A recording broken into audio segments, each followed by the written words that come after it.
This video will look at the AQA Business 24 and 25 mark questions, the big mark questions. You'll need to answer two 25 markers in paper 1, so it's important that you can answer these big mark questions well.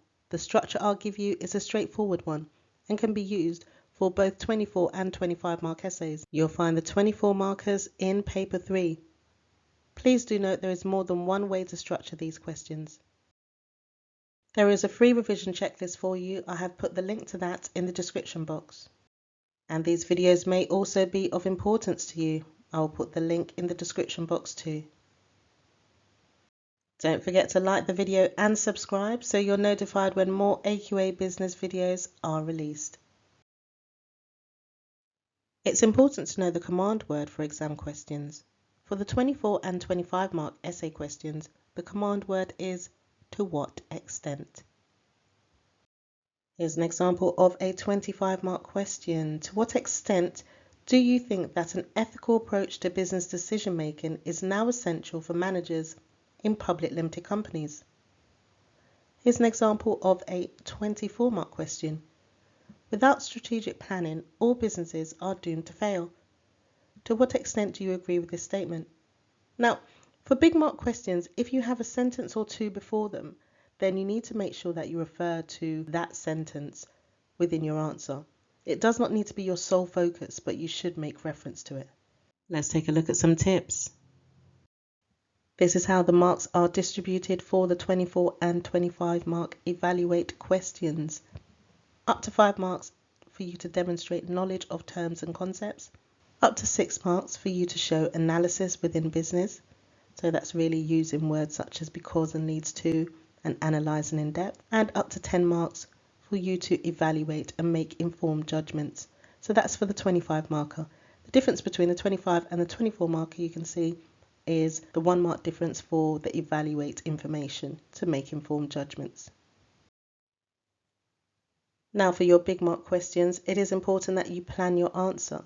This literally only needs to be bullet points for your plan, but it will help you to have a logical and coherent answer, and it's one that you can keep on referring to whilst you're writing out your answers. It's also important to read all parts of the question.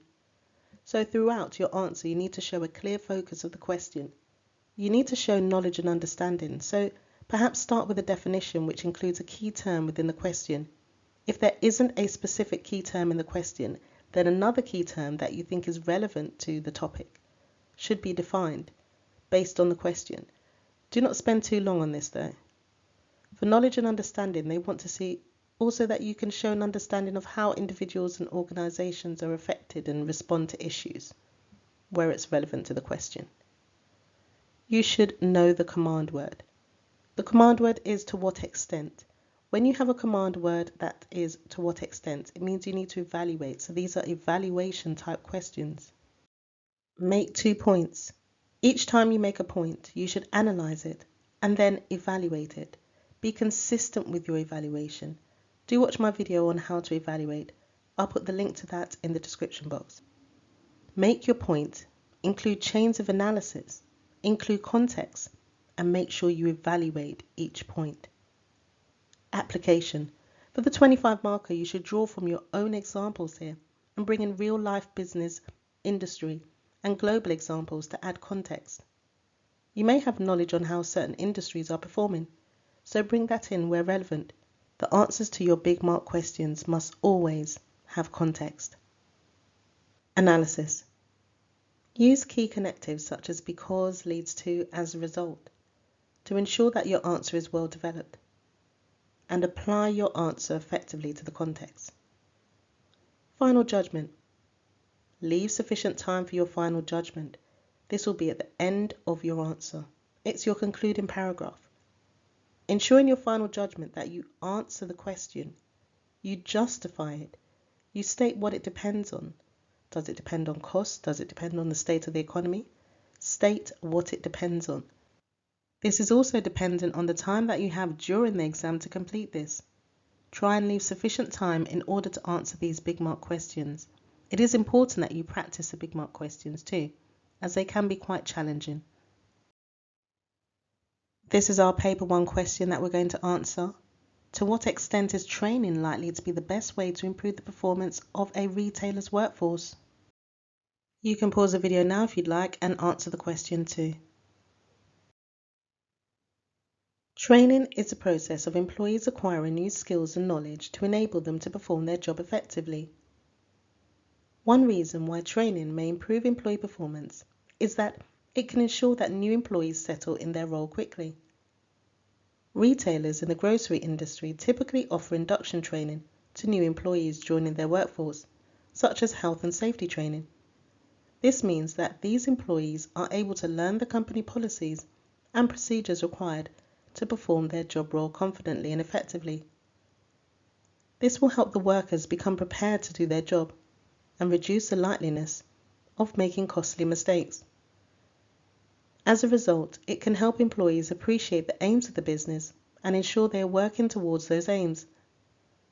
There is often high turnover in the retail industry, so offering training can help increase motivation and job satisfaction and overall improve the efficiency of the business and their overall performance.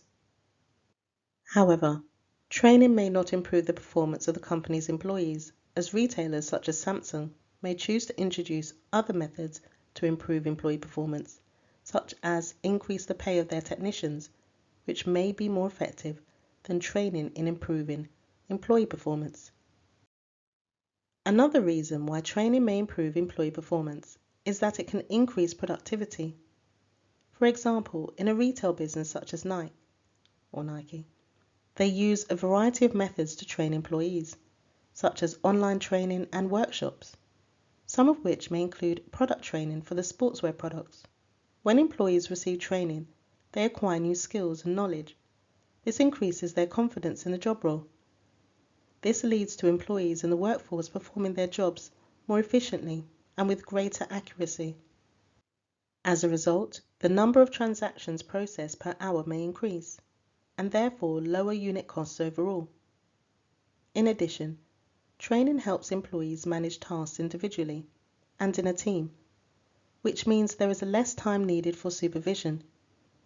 This leads to employees that work for retailers such as Nike being able to confidently assist customers with queries about sportswear products they sell and overall improve their performance. On the other hand, retailers improving the job design and providing autonomy in job roles can also be a method to improve employee performance. Employees that are given the freedom to manage themselves and are able to handle problems that might arise with a customer clothing order or sale is likely to lead to employees being more inspired to achieve and engage with their work. Overall, I do believe that training is the best way to improve the performance of employees. Training gives employees access to information that they would not otherwise have and can use in their job role. Providing employees with relevant and consistent training can help improve performance and efficiency within the workplace. This can often lead to employees feeling more valued by the business.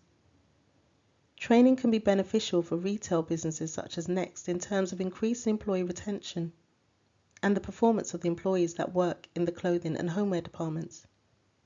However, it very much depends on the quality of the training being offered to employees.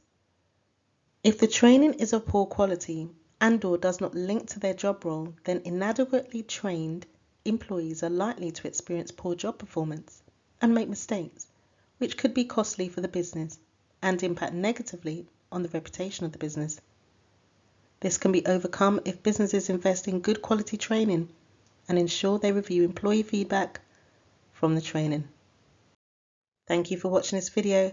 The next two videos that will appear on the screen are what YouTube thinks you should watch next.